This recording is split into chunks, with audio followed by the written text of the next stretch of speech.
father had a little business. Tell me about when was it the Bolsheviks? Who was it when they started killing there was a thriving economy and there was lots of food. There was no famine or anything. And you said that who was that started that came into power and they just started killing the farmers to create famine to control. Who was that? That's what's called Golodomor. Uh-huh. Golodomor, Golod, it means starve, starvation. So who was it that came in? There was is that the revolution? Mm-hmm. Who was? Tell me about the revolution. The Your guy who Teddy was- doesn't know this stuff. The guy who was presiding over starvation of civilians. You have to back up and say, who's running the country? This is Ukraine? Ukraine was part of the Russian Federation. And this is about what year? More or less. Okay, the Golodomor started in the 30s. In the 30s, okay. So Ukraine was part of... The whole paradise. Okay. So,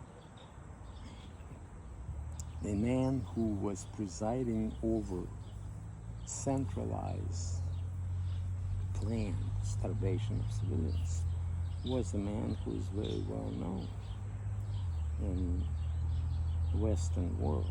His name was Nikita Khrushchev, who was the head of a central committee of the Communist Party. So this was his idea? Not his idea. It was planned by Joseph Stalin. Nikita Khrushchev was just an executor. And the reason was when the so-called socialist revolution, that's after the Germany surrendered. That's after Austro-Hungarian Empire fall apart. It's just so many things I can tell you, my dear.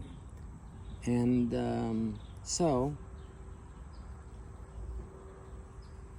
a few guys that were Bolsheviks, and I will explain later what the Bolshevik means. They decided to eliminate a lot of wealthy peasants, which... Wealthy peasants? Yes. Okay. Isn't that an oxymoron? I thought peasants were poor. I thought, how do you get to be... Not necessarily, because usually the peasantry, they were relying on their hands. They were relying on their tools that they would make themselves. And they would do production of grain. They would produce bread and stuff like that. So they had some means of feeding themselves. No, we cannot do that. The population has to starve to be absolutely subordinate to the rule of proletariat. You have, and that's too bad, and maybe it's not too bad, maybe it's very good that people don't have a clue of what really went on. So they decided to do the centralized, planned starvation of the population. And that's what transpired when in the year of, and by the way, that's the same way, the same time, when the Stalin and the gang of bandits in Kremlin decided to supply Nazi Germany with food products like milk, oil, this and that. And at the same time, they would deprive the population of food. Actually, one thing that I wanted to do when I was in school, and that's where you ask me, how did it happen that my grandfather told me not to ask certain questions? That's the time when I was asking. This is an unbelievable paradox that perpetrated by these people for what? And he said, you keep your mouth shut. Remember I told you that story? I remember that. I don't remember how old you were. At that time, I was already old enough to start to putting things together. 10, 12, 14? That's the time when I realized that I live in a country of slaves. And I remember talking to my father. It was a night, snowfall, winter evening. And we were walking. And I turned to him and I said, we live in a country of slaves, aren't we? She said, don't you ever say that.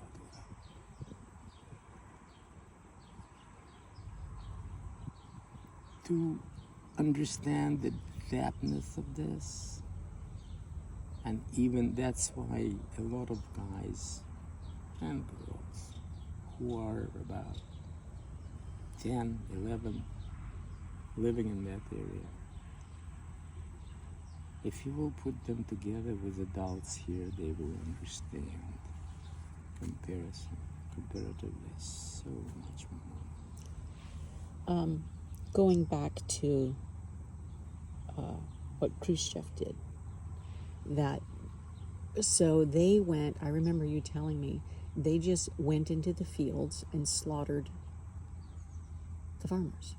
You said they just went into the fields, went into the farms, and just slaughtered the landowner, the farmers, so that they. Not only that. There were a lot of pronunciation. They're just orders. You couldn't herd food. You couldn't herd animal meat. You couldn't herd anything that will give you any kind of. Herd, you mean hoard? H-O-A-R-D? Hoard. H-O-A-R-D, right? Yeah, okay. You couldn't hoard. Let's say if you have a cow and you slaughter a cow and you hid the meat somewhere, they will find you and kill you for doing that. In other words, everything is for proletariat. When you start thinking to what extent the human stupidity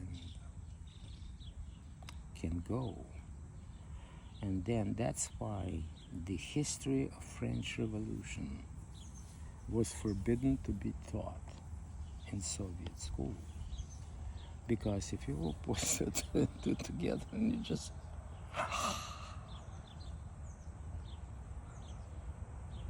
Daddy, did you see that? So the thing is that we are not very good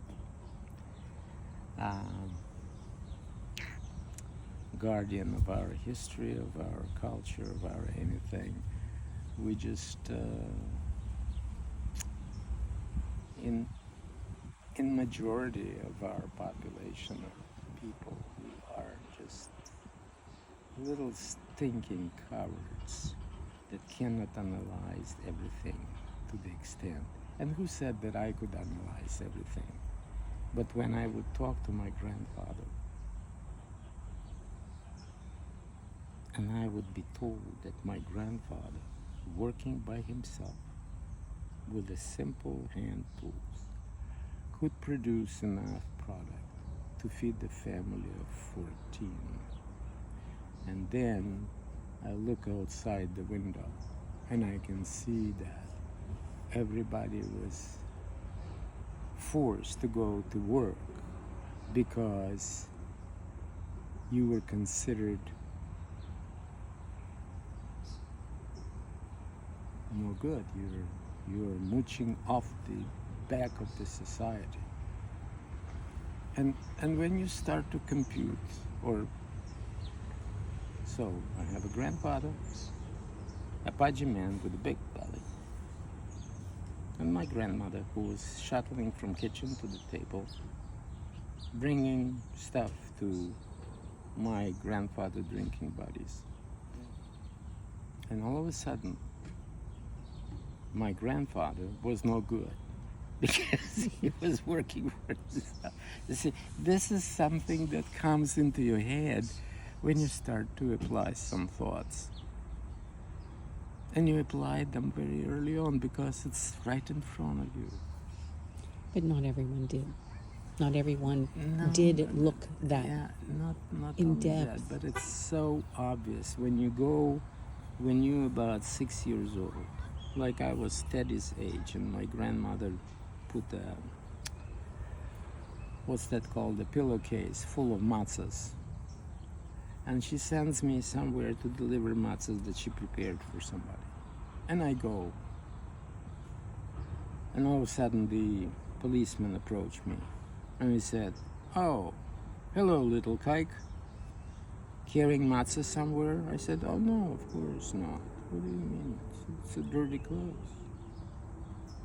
So you're 6 years old, and you have to find the exit.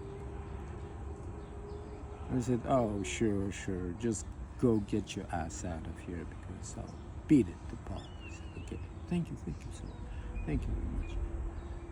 Did your grandmother tell you not to admit what it was, or you just No, you overheard? You just like a homeless dog. You just go, and all of a sudden you find some stinking thing, and you have to find very quickly how to deal with it.